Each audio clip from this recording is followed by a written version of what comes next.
বাইকের নাম ফাঁকি ভাই বুঝার চেষ্টা করেন আমার টাকা হারিয়ে গেছে কি বুঝবো আমি তুই এই জায়গায় বাদ পেরে করতে আইছো তুই আমার জিনিস ছিল পরে টাকা দিবি না জানতে ফাইজলামি করতে আইছে আমি পেডার দোকানদার এরকম ব্যবহার করতেছে আমি একটা কাজ করি 500 টাকা আমি দিয়ে দেই আর আমার তো 500 টাকা লাভই হয়ে যাবে বোকা এ ভাই দেন ওনার জিনিস দেন মাল সামানা দিমু টাকা দিব কেডায় আরে টাকা আমি দিমু দেন ভাই আপনি আমারে উপকার করলেন অনেক আর সমস্যা নেই ভাই আমরা মানুষের জন্যই জান আপনি আচ্ছা ভাই টাকা আমি দিয়ে দিতেছি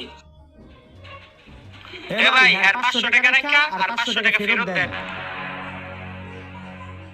এ ভাই তুই কি আমার বলত পাইছস তুই নকল টাকা লইছস